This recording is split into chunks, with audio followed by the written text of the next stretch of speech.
truth is healing, that when we really show up for who we are, what we stand for, as painful as it can be extremely healing for ourselves and for the collective, humans and beyond. But have you ever thought, what if this is all just a dream? Welcome to Creativity Squared. Discover how creatives are collaborating with artificial intelligence in your inbox, on YouTube, and on your preferred podcast platform. Hi, I'm Helen Todd, your host, and I'm so excited to have you join the weekly conversations I'm having with amazing pioneers in the space. The intention of these conversations is to ignite our collective imagination at the intersection of AI and creativity to envision a world where artists thrive.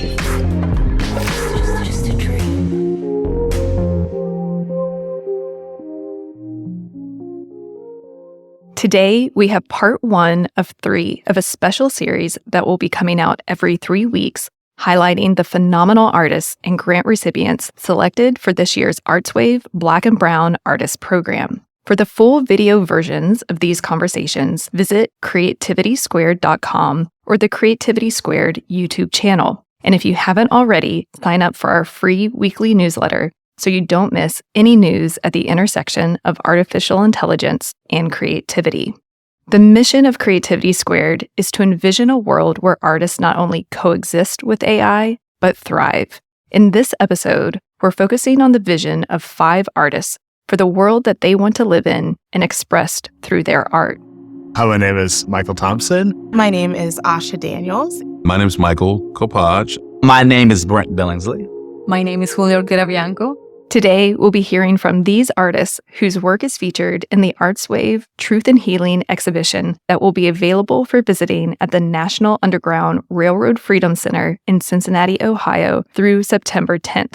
The next episode in this series will feature the filmmakers whose work will be featured in another showing of the film festival on July 30th, also at the Freedom Center. From episode 9 on the show, Janice Liebenberg, who is the vice president of Equitable Arts Advancement at ArtsWave, shares. And for us, a blueprint for collective action includes that the arts bridge cultural divides. And that is, so key for us as we invest in the arts and how we schedule our programming and how we just feel that the arts can bring people together. No matter what divides us outside of the arts can bring us together. Creativity Squared is a proud partner of ArtsWave, and because it's important to support artists, 10% of all revenue Creativity Squared generates goes to ArtsWave, which is a nationally recognized nonprofit that supports over 150 arts organizations, projects, and independent artists. This year's theme is Truth and Healing, and I had the great honor of getting to interview the artists during the opening showcase to learn more about their work and what truth and healing means to them. I'm inspired, humbled, and grateful to share their stories with you. The intention of these interviews is to give these artists another platform to share their art and the truth expressed through it, as you never know what ripples will turn into waves. If you're interested in working with, featuring, or supporting these artists, please don't be shy about it. With that, here are 5 vignettes of our conversations. Enjoy.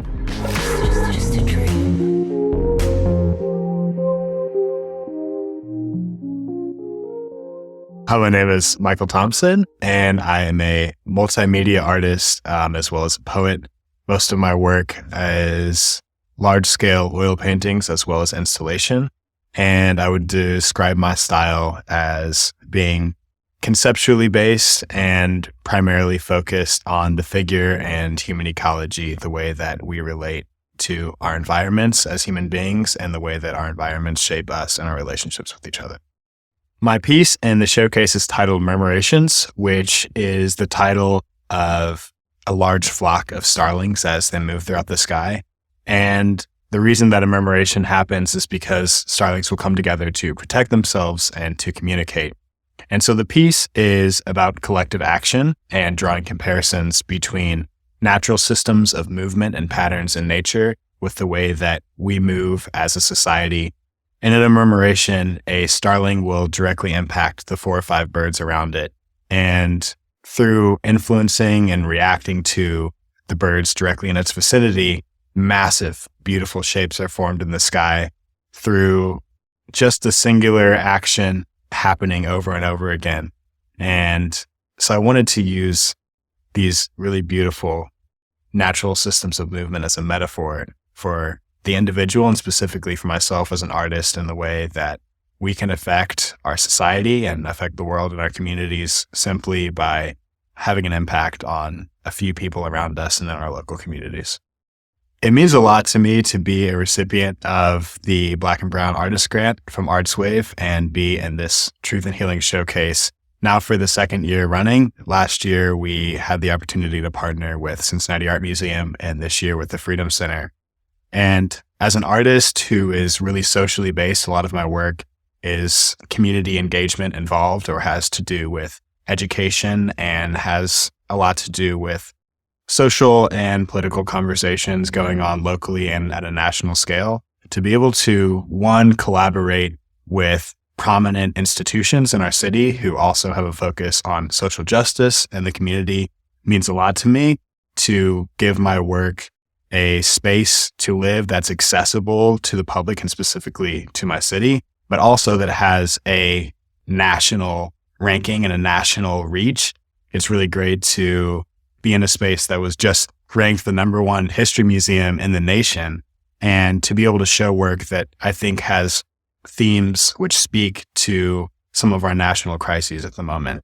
When I started to conceptualize peace, thinking about rebirth, reconnection, and healing in our communities, I think space is one of the greatest things that we have that allows us to reconnect with one another and to have conversations. We need to have infrastructure to be able to even be in the common space, to be in this space right now and having this conversation. And when I think about space, I try to consider all of the different qualities. Which of those are inviting to us? Which of those bring us peace? Which of those force us to challenge ourselves in the way that we might consider our individual views on something, and also that are hopefully going to allow us to interact with beauty in a way that is more nuanced and interesting. And to me, nature is obviously the most beautiful and purest form of space that we can interact with, and that speaks to not only our senses, but our souls. And whenever I'm creating a piece, I always try to have some themes that are challenging the way that you think about the world, that you think about your communities, but I also want there to be an entry point. And if anyone is going to engage with my work, they need to have access to it first. I think that with our national politics, with social media, with a lot of the things that we see on the news cycle every day, with mass incarceration and murder that we see day after day on the news, it's very disheartening and often despairing to try and create work maybe that is inspiring or that you feel really has an impact. And so at the same time that I have been seeing all of these really troubling themes and events that are happening in the world and in our nation, I'm simultaneously really inspired by the people who are directly around me, both the artists and social servants and people in the city, the people that I work with on an everyday basis. Those are the people that inspire me to continue to do the work that I do and that really give me hope for a positive future for the city and for our nation. As an oil painter, it's obviously one of the oldest mediums and one of the most traditional mediums. And so if I'm doing something in oil paint, I want to challenge myself to push that medium in a way that it hasn't been pushed before. Innovation is a huge part of my work process. And I feel every time that I embark on a project, it inherently creates a lot of problems that by solving them create a lot of new interesting solutions and tools and techniques, etc. So the piece itself is 16 feet by 9 feet.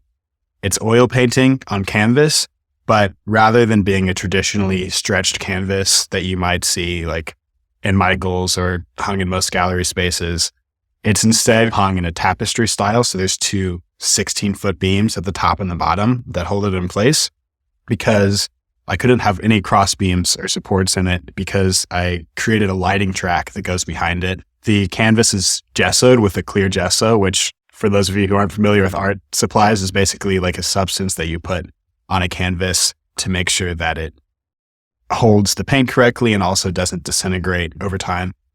So there's a clear gesso to allow for some transparency, and then multiple layers of very thin applied oil paint.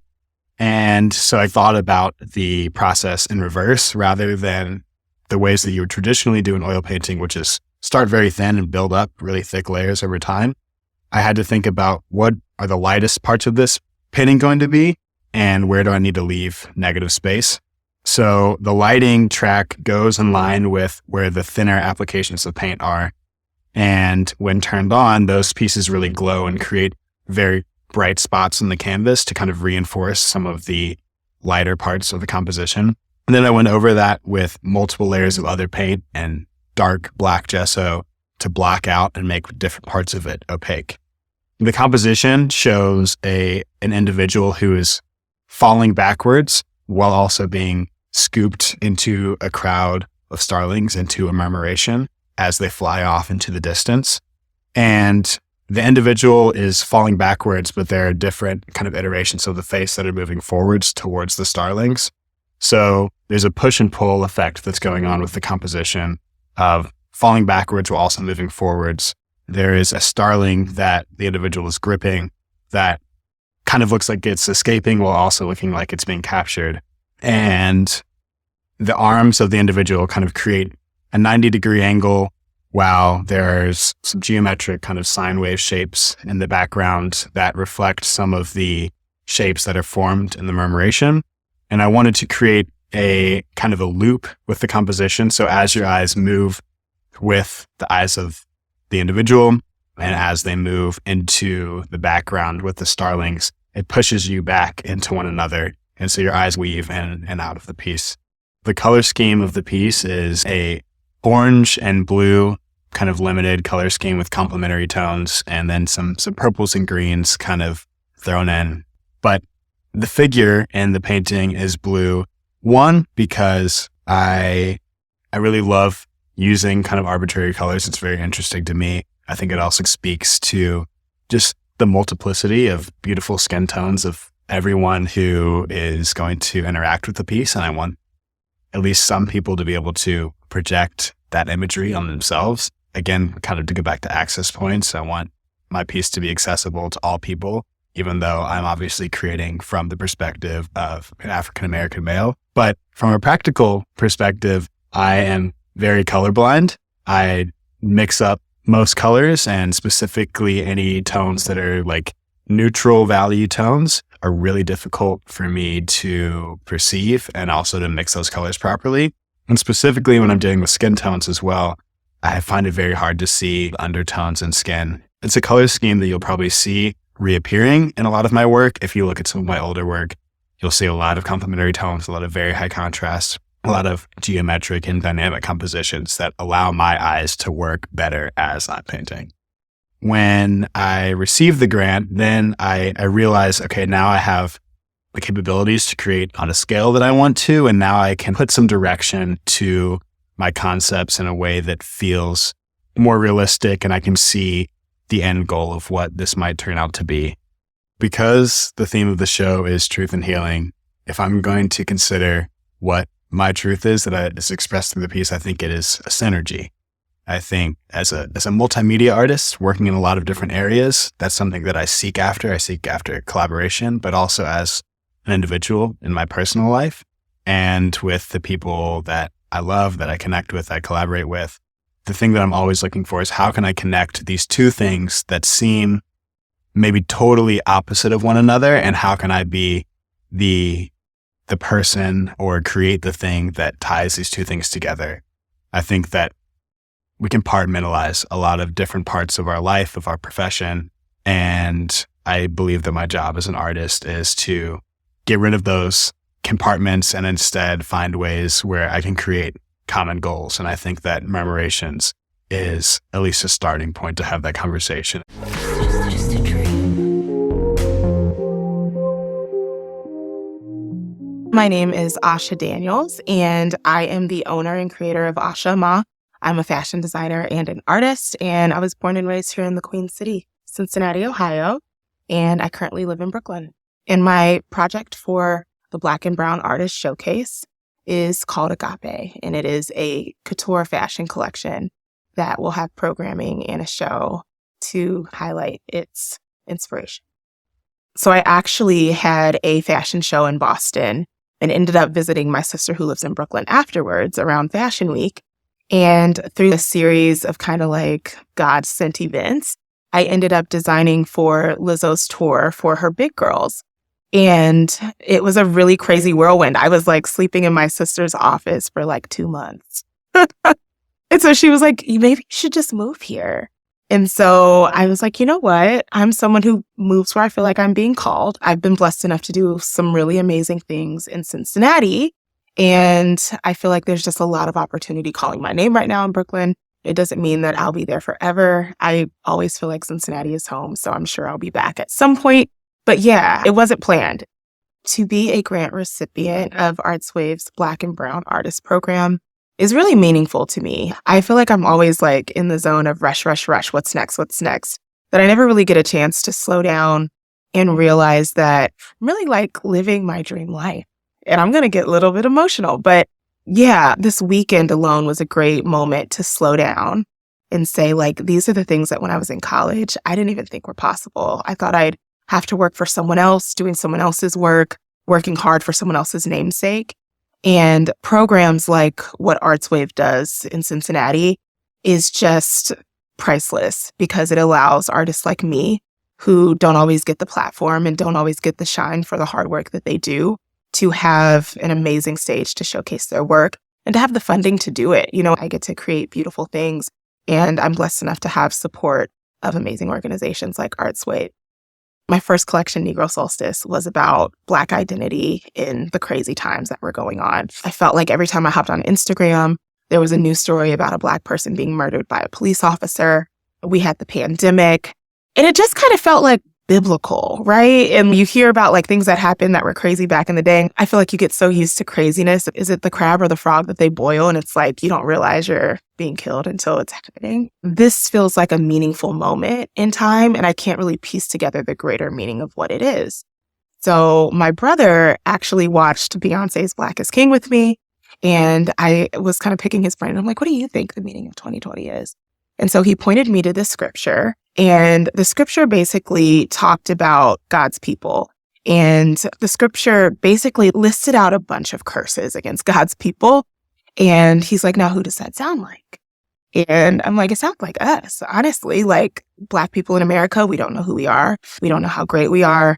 We don't know our power. We don't know how much we have this unique ability to love and to create and to forgive, especially Black women. So last year, I was blessed enough to show at the CAC in the Cincinnati Art Museum, and my collection was called New Moon. And so that was specifically speaking to the qualities of Black women and how this world has gotten into this crazy, ugly place, and what it would look like if we led, or if the world reflected the qualities that I see in the Black women that I love.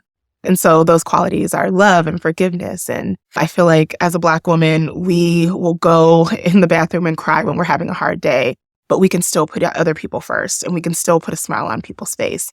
And I would just love to see what the world would look like from that lens.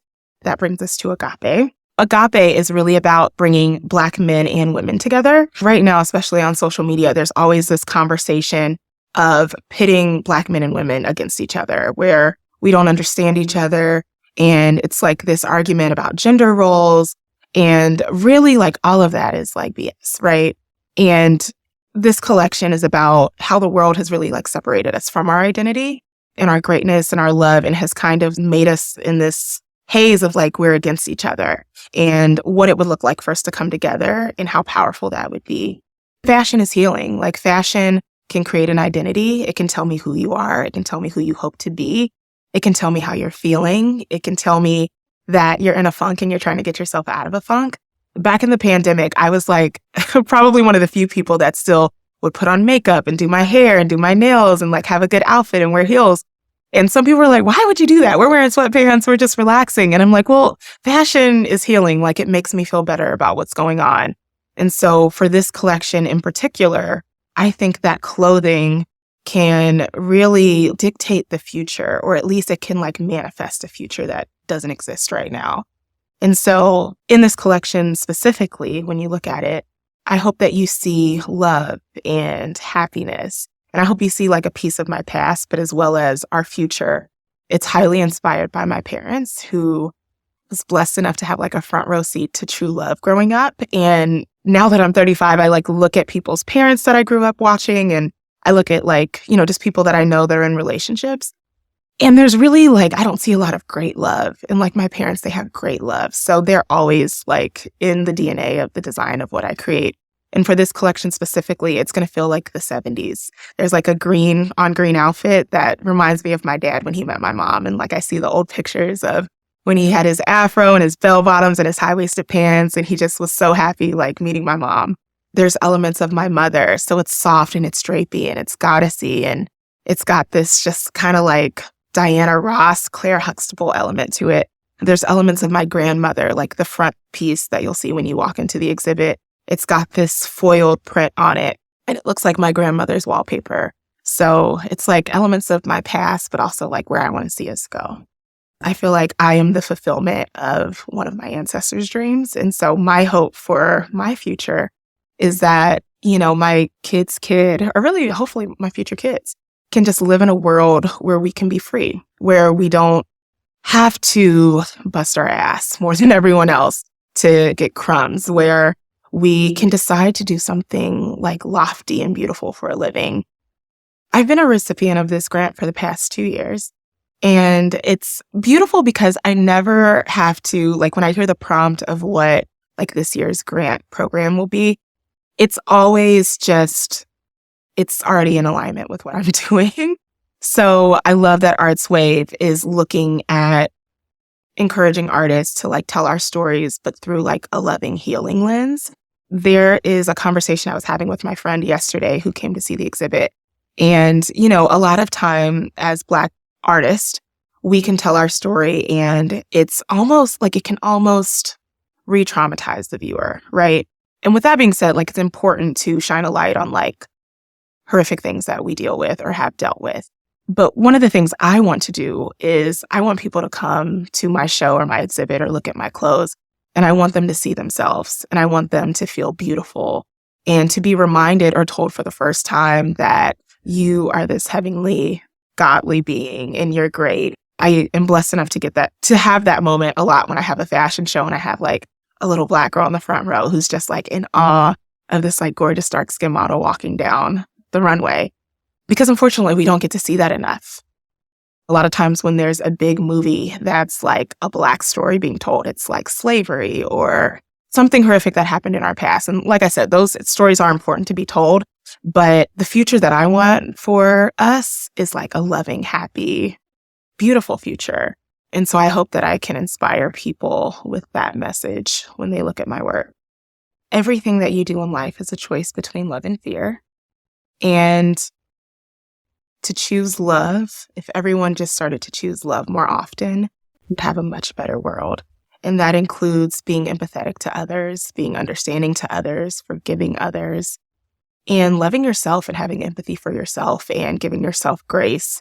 And you might have a bad day, but waking up and realizing we can turn that around and that there's still so much time and that the world needs everyone on the earth because we're all different and we're all unique and beautifully and intentionally made. So to have like a love abundance mindset and to choose that actively. I just grew up loving fashion. I would make clothing for my Barbie dolls, which turned into me starting to like hand sew. My mom sewed. She's the one who taught me how to sew. She made like these amazing pieces. And so I would hand sew trying to emulate her like scraps that she would have or like bed sheets. And I'd make these like ridiculous dresses for my little sister who was my muse and always is my muse.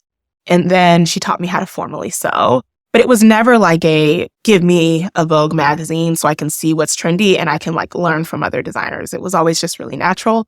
And I was always really book smart. So I thought I'd be something more traditional, like a lawyer or a doctor. And so it wasn't until high school that I realized that fashion design even was a career. That's one of my hopes for the future is that young Black kids will know that there are these amazing career opportunities and they can have fun for a living. I think that being from Cincinnati gave me that humble approach to design.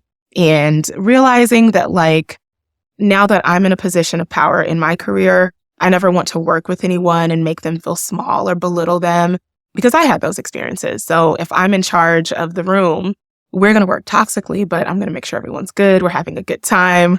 Those experiences made me realize the way that I want people who experience fashion through me to have their initial experience. When I come back home to Cincinnati, like I love just like outfit people watching and like seeing how extra we are. And like, perfect example, when the Bengals went to the Super Bowl 2 years ago, I think it was 2 years ago, but I went to Copa to like watch the game and celebrate. And the women at Copa, like normally you go to watch a football game and people have on like jerseys. The women at Copa had on like Bengals tiger stripe bodysuits with like matching orange heels and fur jackets that were orange. I'm just like, I love my women. Like, I love my people in Cincinnati. Black women in Cincinnati are the best dressed by a long shot. They don't call it the Queen City for nothing. Just a dream.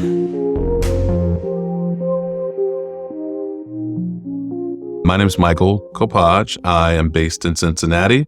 My offering for this year's Black and Brown Artist Grant is called Hands Behind Your Back, from a larger series called The 12 Commandments. The 12 Commandments are a series of bronze sculptures that highlight the power that is exerted over Black and brown bodies. Essentially, it's a series of police commands, and it's meant to highlight that even during times of compliance, it doesn't guarantee our safety. And so commandments like hands behind your back, get on your knees, show me your hands, drop your weapon, and all of the ones that we know will be represented in some way as a bronze casting. And there's a complimentary film to help people fill in the gaps, because I'm imagining and I'm wanting to create 12 sculptures, but right now I only have 3. I think the first grant inspired this new body of work, because with the first grant, I created a project called Black Box, which highlighted nouns that we use contemporarily that are prefaced with the word black. So black heart, black sheep, black ice, black magic, black market, black male, black list. Every one of those words is negatively connoted. And before we ever talk about race in this country, before we even mature enough to talk about race, we learn about black.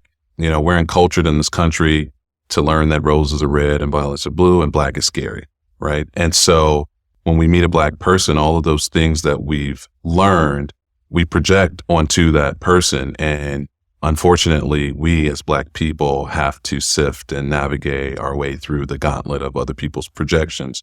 So Black Box was a very kind of general overview kind of piece.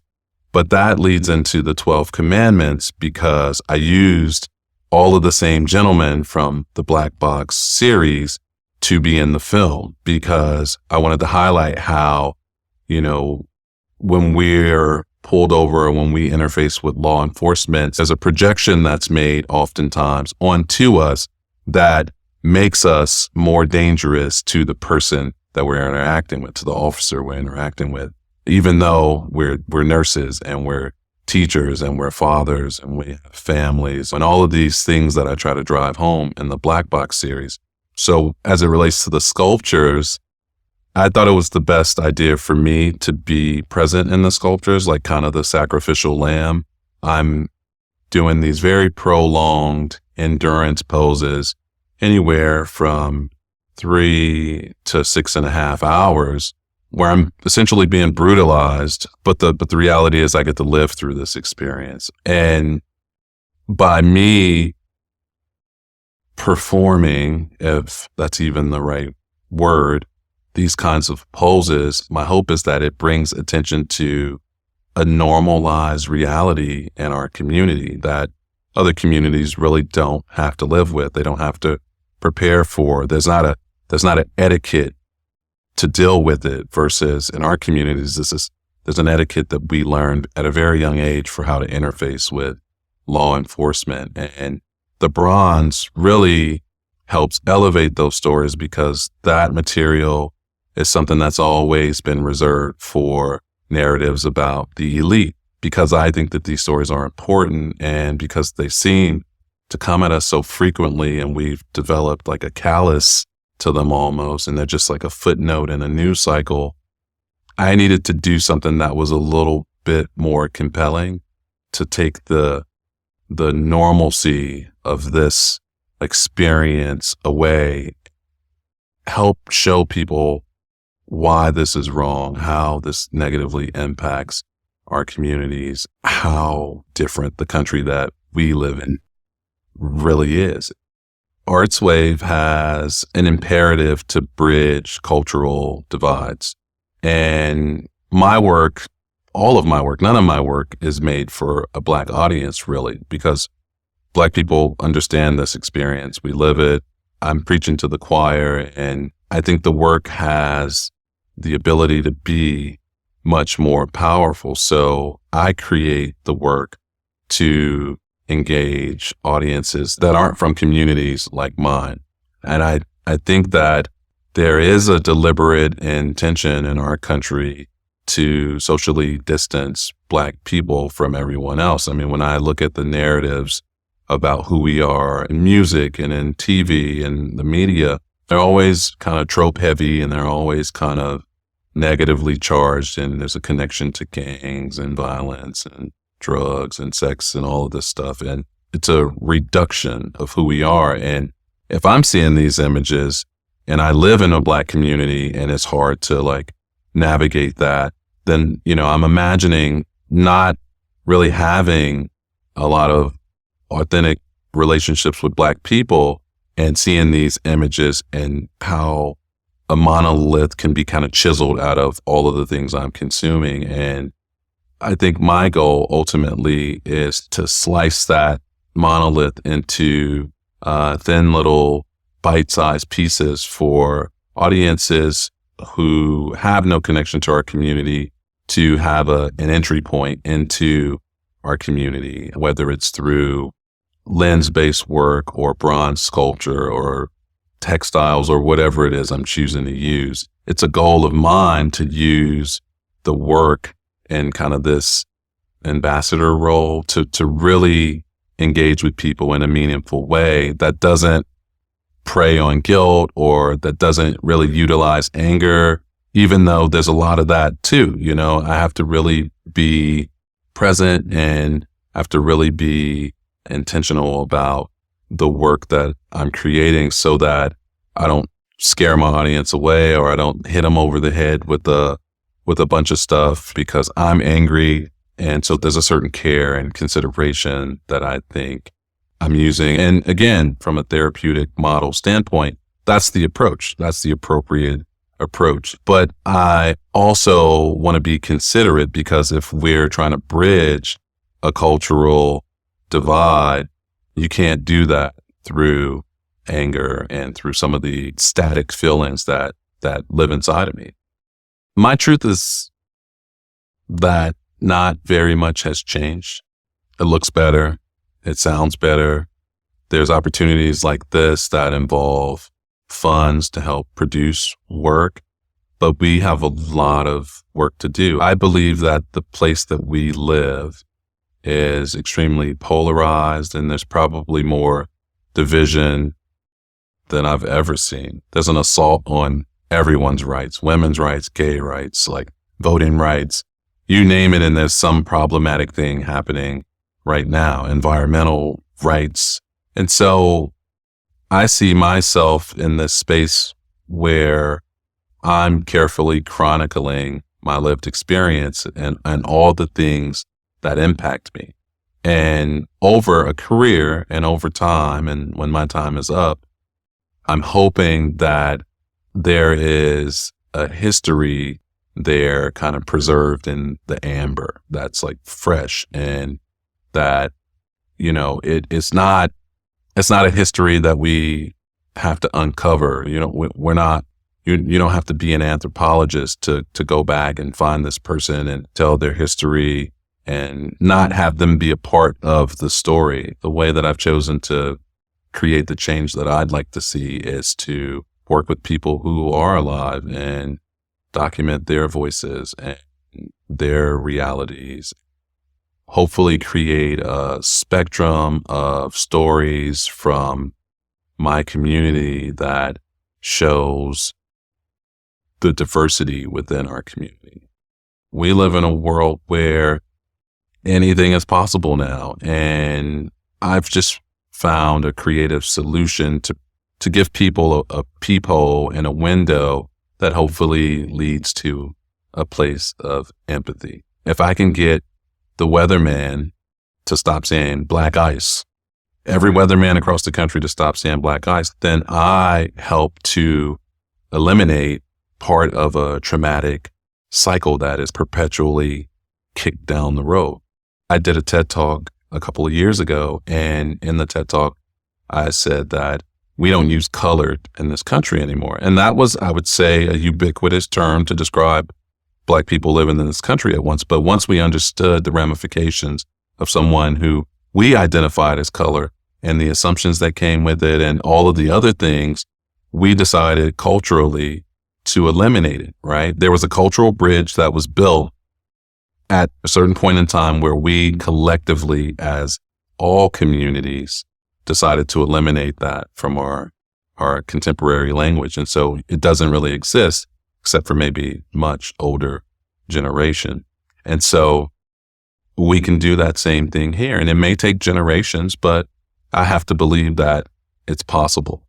Everything that I make is something that I've carried around with me for my entire life. And if I'm being honest, I was afraid to talk about because I realized very young that there wasn't really a healthy space to have a dialogue about this stuff. So I began making works about multiple facets of my experience, purging them from my body, crystallizing them in the form of an image or an object, and then being able to talk about them objectively without the emotional charge that's connected to it. So for me, it's been extremely therapeutic because there's a certain amount of liberation that I now have and feel, and I'm divorced from carrying issues that frankly aren't mine, that were given to me, that I kind of volunteered to internalize. But I think it's also therapeutic for my audience because I'm using a DBT model, a dialectical behavioral therapeutic model. Now, I'm not a therapist, but I worked in the mental health field for a very long time, and I still work in the mental health field. And one of the easiest entry points into this particular module is prompting people. And when you prompt someone, you create an environment where they're asking questions either to you or to themselves. They're having an internal dialogue. And that's the space where change is the most possible. It's just a dream.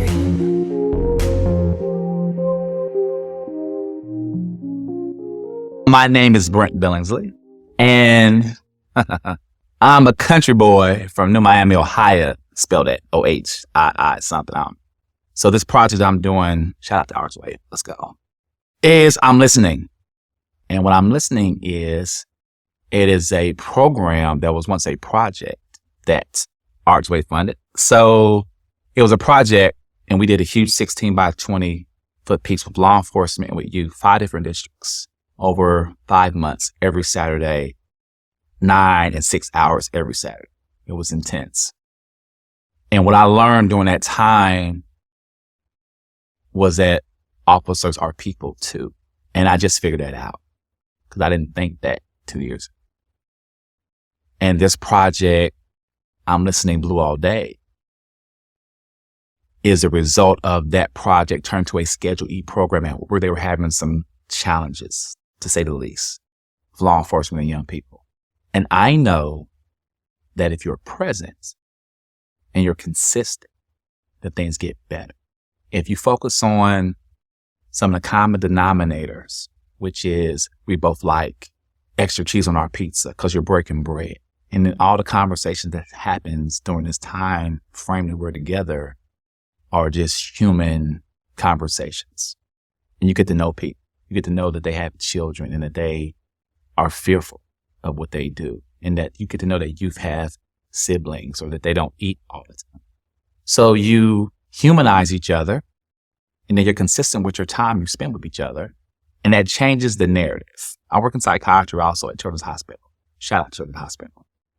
And I'm a behavioral specialist. So I work with youth who are angry, who are aggressive, and who are mentally ill. And I am in charge of keeping them safe. I'm in charge of protecting and serving them.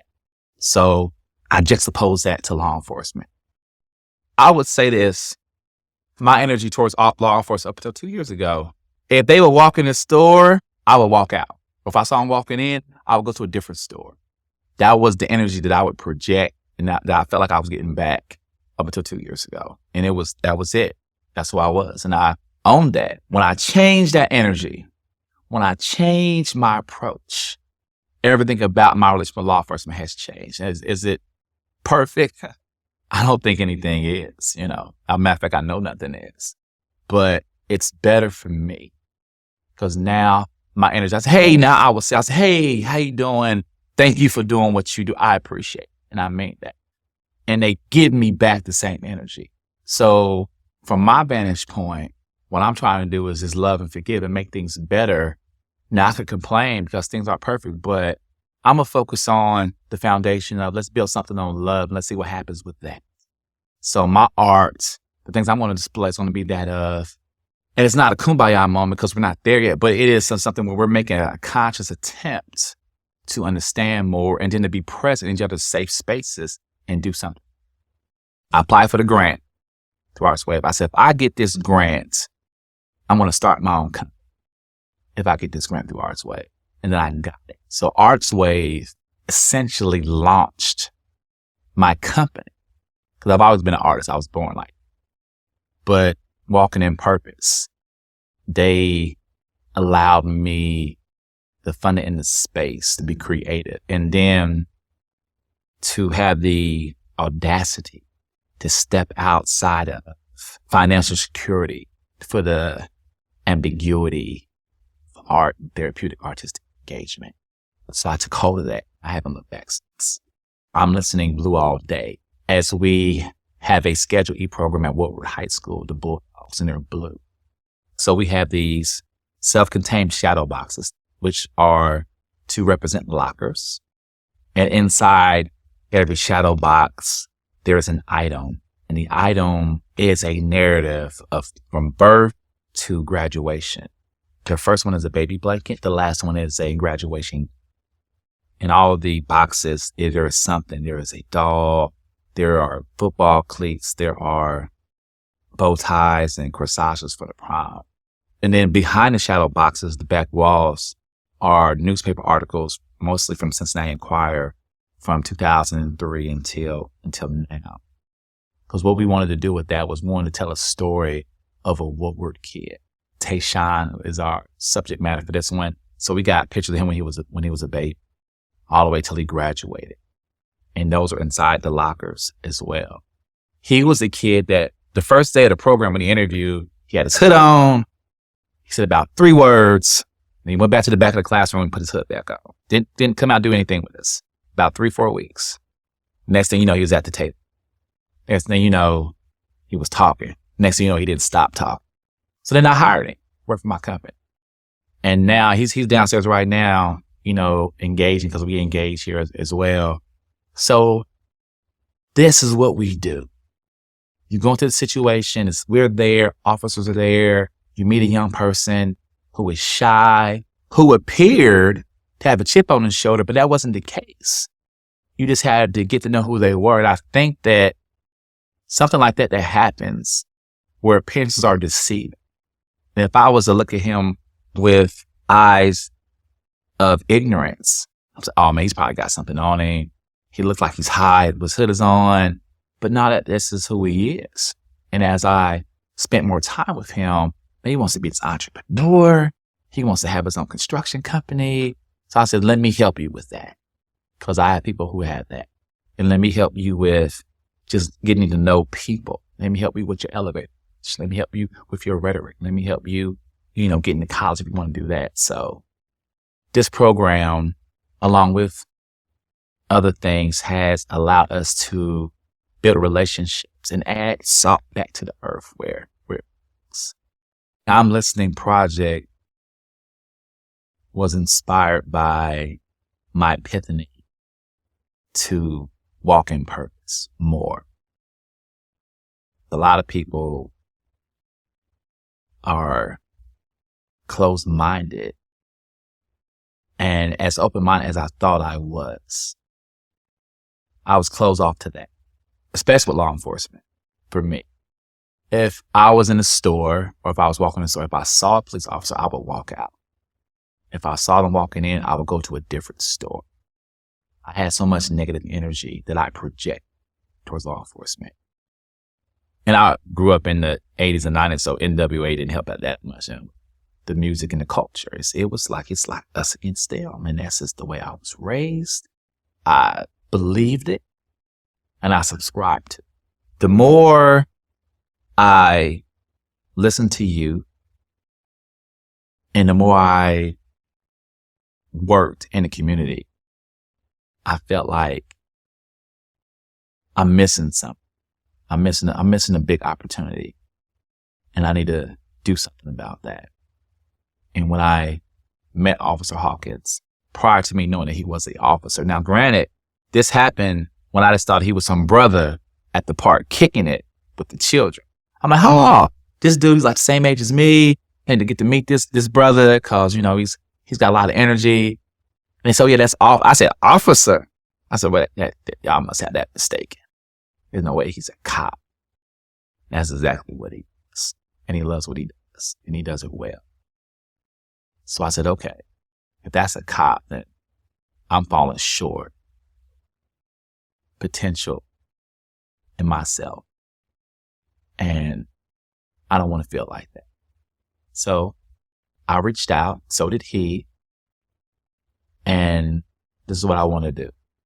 I want to do this. And he says, let's go. Let's do it. And not just him.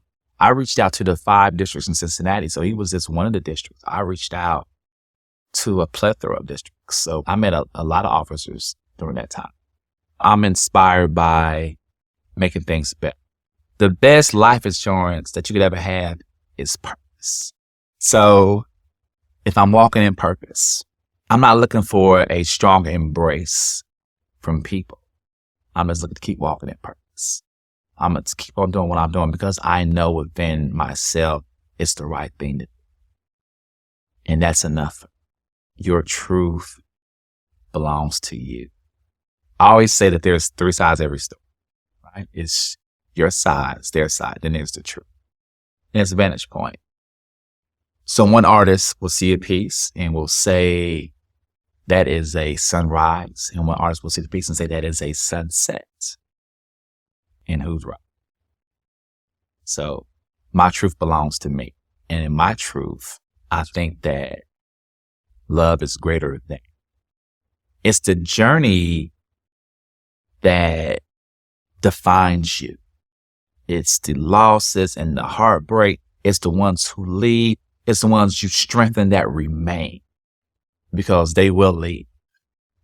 And the heat will come and the sweat will pour and your brakes will go out and the sleepless nights, the unpaid opportunities that you have to go through to get a little bit of recognition. And we don't do this for the recognition. We do this for the smiles, the gift that you got, the thing that you can do inherently without even trying. If you can cultivate that and you can master that, then you'll never work a day in your life. It's just a dream.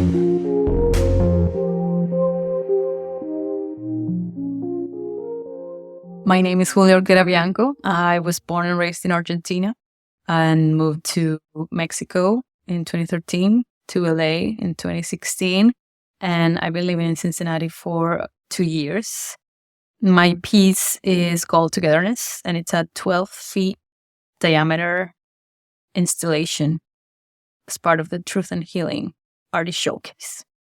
I believe that my art is a response to my personal experience of migration, my experience as a human on this planet, but also a response to the place that I live in, both in a more like, in terms of the environment and the nature aspect of it, but also kind of like the social, political challenges that I go through as an immigrant. So depending on the subject that I want to approach is the medium. That's why I have lots of performance, which are basically an experience that I allow myself to have in a specific space, using my body as the instrument for building knowledge and understanding. But then there's also installation. And I think that thinking about installation, which is the case of togetherness, is like, how do I provide for an experience for others? At a personal level, it's about recognition. And a professional level, of course, it implies many things. But one of them is to have the opportunity to do the kind of work that I really want to do and the resources for it. Understanding that a lot of my practice has to do with creating space for others. So I think it's a super important program. I hope that it stays, and I hope that more artists can take advantage of those resources. So togetherness is the result of an entanglement, that's what I would call it, with folks who were part of a winter program that I created in the Clifton area and Burnet Woods. The first phase, I would say that togetherness is the first of a two-phase kind of project. The first phase is the creation and implementation of a 3-month-long weekly program that was free and open to everybody. The program was focused on nature, awareness, art, and community. And it happened during the months of January, February, March, and part of April. The program came as a response to what I saw was a real need for community building during the winter months, which can be very isolating, and it can get us down because of the weather and other factors. And I really wanted to create an opportunity for people to voluntarily come in, and I didn't want money or access to be an issue as much as I could help it. So I worked with the Clifton Library. I worked with a group of collaborators, facilitators who came in and led nature walks. They led collective poetry sessions. And I am happy to say that I got to make friends, actually, and I just met remarkable people. So after that program, my question, and this is also a response to one of the last session, I would say, of the program, where we were looking at and kind of reflected on what we learned during the winter and what were our hopes for the spring. So one of the participants, Derek Beach, who had been coming almost every session since like session, 5 or something. He's an amazing human, and we were making like a collective drawing, and he wrote down togetherness. And I'm like, that's a really awesome hope for the future. So that brought me to reflect on what it means to be together with other people and what it means to craft space for people to come together, because that was what the winter program was about. As an artist, the question transferred to my practice. So the decision to create the tent is a response to that question. The tent is made out of large pieces of cyanotype fabric. One of the pieces we made collectively in one of the extra sessions that we created during the springtime. We made that in Burnet Woods, and the rest was made by me in my garden, but using branches collected in Burnet Woods and all sorts of plants that I have there. Tent is fully hand-sewn, so I sewed the whole thing by hand, part of the process, part of the craft. And it was a 12 feet diameter hexagonal tent. What you see when you go inside is a circle created by rocks.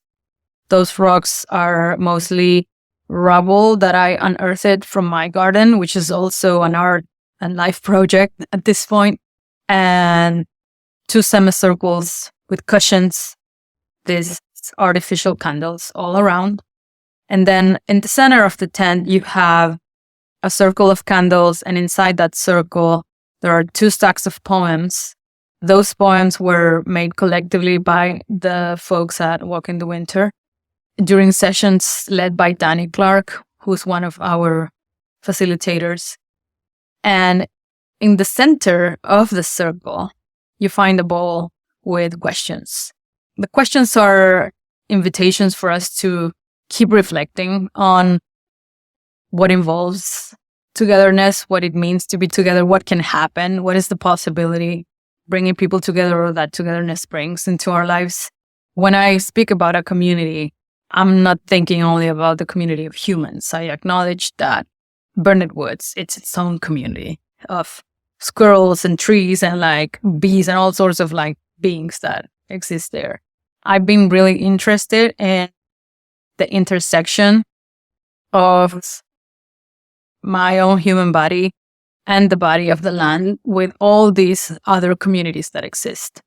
And I've learned through time and reading and just being in nature that there's not only the possibility of healing, which is like absolutely important and it's part of togetherness too, but really of building a kind of like knowledge and understanding, which is experiential and therefore is like profound, can have profound impact on us humans if we are like open to that experience, to really spending time in nature without trying to control it, without trying to dominate it, just by understanding that we also, as part of the planet, we are also part of that community. And I think that truth is healing, right? But truth can also be very painful. I believe that being together and building community has the potential to be painful and difficult. It's hard. I wish it was all about being in the tent all day, but it's not. There's hardship. There's like misunderstandings. There's also difference. We are all different. We're all humans and we all come from different backgrounds. And I think that acknowledging that difference or those differences is painful. And the only way that we can do that is through really showing who we are.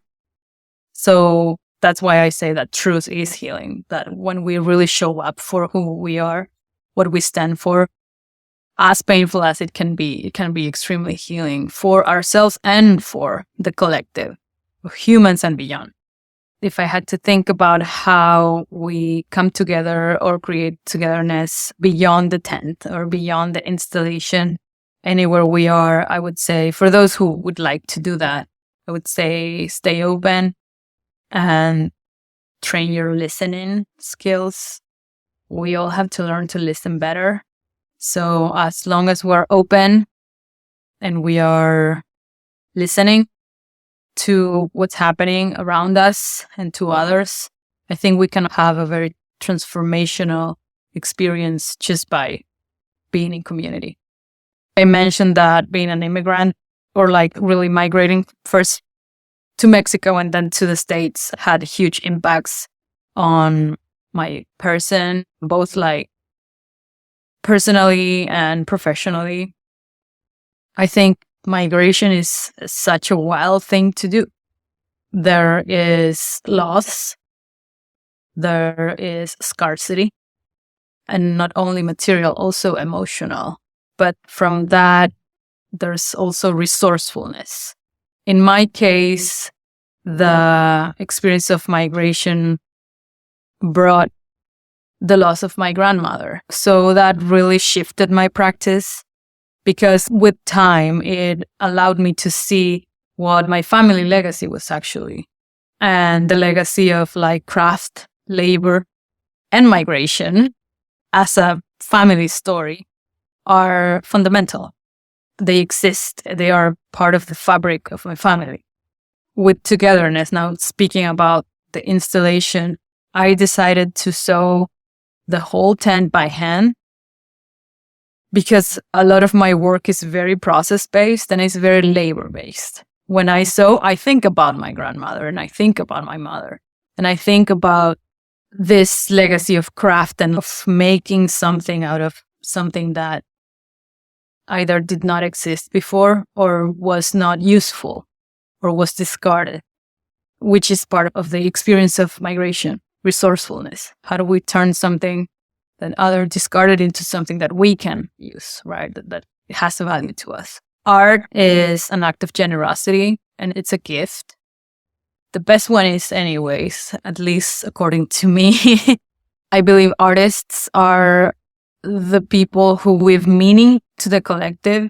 It's important work, it's hard work, and it can create so much possibility for us as a society. Thank you for spending some time with us today. We're just getting started and would love your support. Subscribe to Creativity Squared on your preferred podcast platform and leave a review. It really helps. And I'd love to hear your feedback. What topics are you thinking about and want to dive into more? I invite you to visit creativitysquared.com to let me know. And while you're there, be sure to sign up for our free weekly newsletter so you can easily stay on top of all the latest news at the intersection of AI and creativity. Because it's so important to support artists, 10% of all revenue Creativity Squared generates will go to ArtsWave, a nationally recognized nonprofit that supports over 100 arts organizations. Become a premium newsletter subscriber or leave a tip on the website to support this project and ArtsWave. And premium newsletter subscribers will receive NFTs of episode cover art and more extras to say thank you for helping bring my dream to life. And a big thank you to everyone who's offered their time, energy, and encouragement and support so far. I really appreciate it from the bottom of my heart. This show is produced and made possible by the team at Play Audio Agency. Until next week, keep creating.